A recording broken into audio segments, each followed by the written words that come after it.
ಸ್ವಾತಂತ್ರ್ಯ ದಿನಾಚರಣೆಯ ವಿಶೇಷ ಸಂದರ್ಭದಲ್ಲಿ ಮುದ್ರಣಾಕಾಶಿ ಗದಗ ಜಿಲ್ಲೆಯಲ್ಲಿ ಪತ್ರಿಕೆ ಹಾಗೂ ಟಿವಿ ಮಾಧ್ಯಮ ರಂಗದಲ್ಲಿ ಗಣನೀಯ ಸೇವೆ ಸಲ್ಲಿಸಿ ಸಾರ್ವಜನಿಕ ಸಮಸ್ಯೆಗಳ ಕುರಿತು ನೇರ ಮತ್ತು ನಿರಂತರ ವರದಿ ಮಾಡಿದ ಹಿರಿಯ ಪತ್ರಕರ್ತರಾದ ಎಚ್ಎಂ ಶರೀಫ್, ಆನಂದ್ ಸಾಲಿಗ್ರಾಮ್, ಜಗದೀಶ್ ಪೂಜಾರಿ, ಫಾರೂಕ್ ಮಖಂದರ್ ಹಾಗೂ ನಾಗರಾಜ್ ಕಟ್ಟಿಮನಿಯವರನ್ನ ಜಿಲ್ಲಾಡಳಿತವು ಅದ್ದೂರಿಯಾಗಿ ಸನ್ಮಾನಿಸಲಾಯಿತು. ಜಿಲ್ಲಾ ಉಸ್ತುವಾರಿ ಸಚಿವ ಬಸವರಾಜ ರಾಯರೆಡ್ಡಿ, ಮಾಜಿ ಸಚಿವ ಎಚ್ಕೆ ಪಾಟೀಲ್, ವಿಧಾನ ಪರಿಷತ್ತು ಸದಸ್ಯ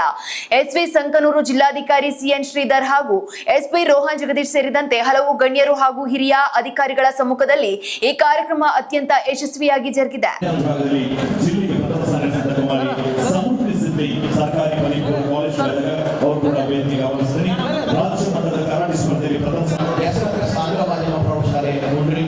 ಸೌಮ್ಯ ಓಂ ಪ್ರಕಾಶ್ ನಾರಾಯಣ್, ವಿಟಿ ರಾಯವಾಡಿ ಆಂಗ್ಲ ಮಾಧ್ಯಮ ಪ್ರೌಢಶಾಲೆ ಗಡಗಡ, ಪ್ರವೀಣ್ ಕುಮಾರ್ ಈರಪ್ಪ ಸೊಬ್ಬಿ, ಸರ್ಕಾರಿ ಆದರ್ಶ ವಿದ್ಯಾಲಯ ಇಟಗಿ, ಮಾಧ್ಯಮ ಕ್ಷೇತ್ರದಲ್ಲಿ ಸಾಧನೆ ಎಲ್ಲ ಸ್ನೇಹಿತರು, ಡಾಕ್ಟರ್ ಪ್ಯಾರೈ ಗೋರಾನಿ, ಮಾಜಿ ಅಧ್ಯಕ್ಷರು ಹಾಗೂ ಹಾಲಿ ಸದಸ್ಯರು, ಭಾರತೀಯ ವೈದ್ಯಕೀಯ ಸಂಘ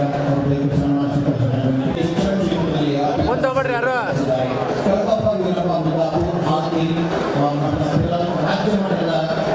ವ್ಯಕ್ತಿ ಪ್ರಶಸ್ತಿಗೆ ಆಯ್ಕೆಯಾಗಿದ್ದಾರೆ. ಅಂದಾನಪ್ಪ ಪ್ರಕಾಶ್ ಕರಡಿ, ಕರ್ನಾಟಕ ರಾಜ್ಯ ಮಾಲಿನ್ಯ ನಿಯಂತ್ರಣ ಮಂಡಳಿಯ ಪರಿಸರ ಪ್ರಶಸ್ತಿಗೆ ಆಯ್ಕೆಯಾಗಿದ್ದಾರೆ. ಡಾಕ್ಟರ್ ವೆಂಕಟೇಶ್ ರಾಠೋಡ್, ಜಿಲ್ಲಾ ಸರ್ವೇಕ್ಷಣಾಧಿಕಾರಿಗಳು, ಜಿಲ್ಲಾ ಸಮೀಕ್ಷಾ ಅಧಿಕಾರಿಗಳು, ಜಿಲ್ಲೆಯಲ್ಲಿ ಅತಿ ಹೆಚ್ಚು ಅಂಗಾಂಗ ದಾನ ಮಾಡಿದ್ದಕ್ಕಾಗಿ ಅವರಿಗೆ